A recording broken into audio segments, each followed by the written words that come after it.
ನಿಮ್ಮ ಮೇಲಿರುವ ಅಂದರೆ ಬಿಜೆಪಿಯ ಮೇಲಿರುವಂಥ ಒಂದು ದೊಡ್ಡ ಆಪಾದನೆಗೇನು ಆರೋಪಗೇನು ಅಂತ ಅಂದರೆ ದಕ್ಷಿಣ ಭಾರತವನ್ನು ಯಾಕೆ ನೆಗ್ಲೆಕ್ಟ್ ಮಾಡ್ತಾರೆ. ತಮಿಳುನಾಡು ಆಗಿರ್ಬೋದು, ಆಂಧ್ರ ಆಗಿರ್ಬೋದು, ಕೇರಳ ಆಗಿರ್ಬೋದು, ಕರ್ನಾಟಕ ಆಗಿರ್ಬೋದು, ಎಲ್ಲೆಲ್ಲಿ ಬಿಜೆಪಿ ಎಂಟರ್ ಆಗೋದಕ್ಕೆ ಆಗ್ತಾ ಇಲ್ವೋ ಅವುಗಳನ್ನು ನೆಗ್ಲೆಕ್ಟ್ ಮಾಡ್ತಾ ಇದ್ದಾರೆ.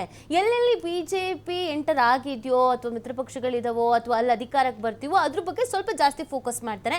ನೀವು ನಮಗೆ ಅಧಿಕಾರ ಕೊಡೋವರೆಗೂ ನಾವು ನಿಮಗೆ ಅನುದಾನ ಕೊಡಲ್ಲ ಅನ್ನೋ ಮೈಂಡ್ ಸೆಟ್ಟಲ್ಲಿ ಬಿಜೆಪಿ ಇದೆ ಅಂತ. ಹೌದಾ? ಖಂಡಿತ ಇಲ್ಲ ಮೇಡಮ್.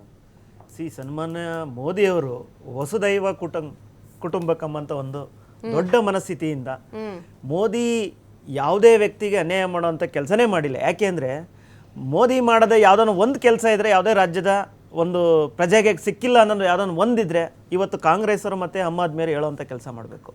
ಯಾಕೆಂದರೆ ಬರಪೂರ್ವ ಯೋಜನೆಗಳು ಎಲ್ಲವೂ ಕೂಡ ತಲುಪ್ತಾ ಇದ್ರು ಕೂಡ ಸುಖ ಸುಮ್ಮನೆ ಆರೋಪ ಮಾಡ್ತಾ ಇರ್ತಕ್ಕಂಥದ್ದು ಇವತ್ತು ವಿರೋಧ ಪಕ್ಷಗಳು. ಇವತ್ತು ಅದೇ ಮೇಡಮ್, ನಾನು ಇವತ್ತು ಕರ್ನಾಟಕದ ವಿಚಾರವಾಗಿ ಏನು 4,48,000 ಕೋಟಿಯಷ್ಟು ಒಂದು ಬಜೆಟ್ ಮಂಡನೆ ಮಾಡೋರಲ್ಲ, ಸೊ ಇದರಲ್ಲಿ ರಾಜ್ಯದ ಅಭಿವೃದ್ಧಿಗೆ ಎಷ್ಟು ಕೊಡ್ತಾ ಇದ್ದೀರಾ ಅಂದ್ರೆ ಕೇವಲ ಬಜೆಟ್ ಪುಸ್ತಕದಲ್ಲಿ ಮಾತ್ರ ಇದೆ.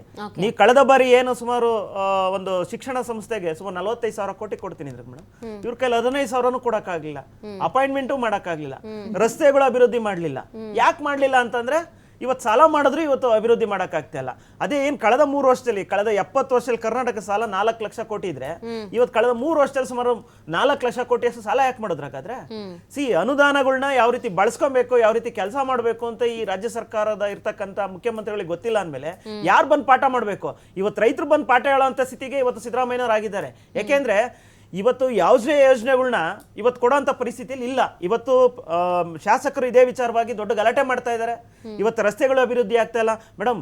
ಇವತ್ತು ಸ್ಕೂಲ್ಗೆ ಒಂದು ಸಾಕ್ಸು ಮತ್ತೆ ಬುಕ್ಸ್ನ ಇಲ್ಲಿವರೆಗೂ ರಿಲೀಸೇ ಮಾಡಲಿಲ್ಲ, ಅವು ಕೂಡ ಪೆಂಡಿಂಗ್ ಇದೆ. ನಗ್ತಾರೆ ಕಾಂಗ್ರೆಸ್ ವಕ್ತಾರರು, ಇದನ್ನ ನಿಮ್ಗೆ ನಾಚಿಕೆ ಆಗ್ಬೇಕು, ಈ ರೀತಿ ಸಾಕ್ಸ್ ಕೊಡ್ಲೇ ಇಲ್ಲ. ಇದ್ರ ಜೊತೆಯಲ್ಲಿ ಇವತ್ತು ಯಾವುದೇ ಹಾಸ್ಪಿಟ್ಲಿಗೆ ಹೋದ್ರೆ ಮಾತ್ರೆಗಳು ಸಿಗ್ತಾ ಇಲ್ಲ. ಇದು ಇವ್ರ ವೈಫಲ್ಯ ಇರ್ತಕ್ಕಂಥದ್ದು. ಸರ್, ನನ್ನ ಹತ್ರ ಒಂದು ಡೀಟೇಲ್ ಇದೆ, ನಾನು ಅದನ್ನು ಒಂದ್ಸತಿ ಹೇಳ್ಬಿಡ್ತೀನಿ. ಸೊ ಇದಕ್ಕೆ ನಿಮಗೆ ನಿಮ್ಮ ರಿಯಾಕ್ಷನ್ಸ್ ಏನು ಅನ್ನೋದು ನಾನು ನೋಡಬೇಕು ಅಂತ. ರಾಜ್ಯ ಸರ್ಕಾರದಿಂದ ಅನುದಾನ ಬಿಡುಗಡೆ ಆಗಿರೋದು, ಜಲಜೀವನ್ ಮಿಷನ್ ಯೋಜನೆಗೆ ಅನುದಾನ ನೀಡಿಲ್ಲ ಕೇಂದ್ರದಿಂದ. ಈ ಯೋಜನೆಗೆ ಅನುಷ್ಠಾನಕ್ಕೆ ರಾಜ್ಯದಿಂದ 13,000 ಕೋಟಿ ಖರ್ಚು.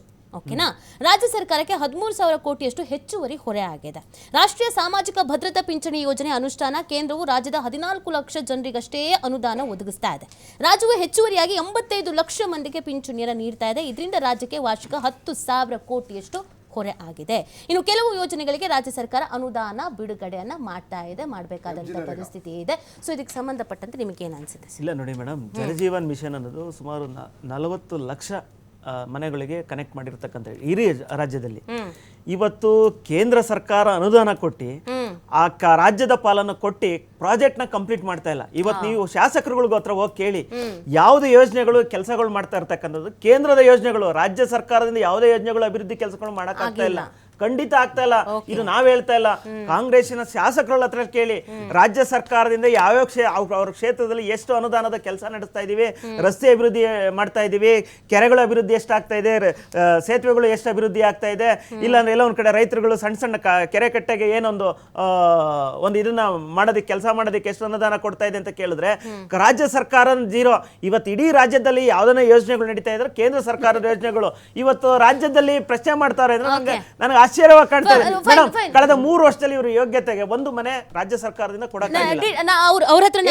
ಇವತ್ತು ಮನೆಗಳನ್ನೇ ಕೊಟ್ಟಿರೋದು ಸುಮಾರು 7 ಲಕ್ಷ ಮನೆಗಳು ರಾಜೀವ್ ಗಾಂಧಿ ಮತ್ತೆ ಪ್ರಧಾನ ಮಂತ್ರಿ ವಸತಿ ಯೋಜನೆ ಸಮಿತಿಯಿಂದ ಒಂದು ವಸತಿ ಯೋಜನೆಯಿಂದ ಯಾರು ಒಂದ್ ಮನೆಗಳನ್ನ ಕೊಟ್ಟಿದ್ರೆ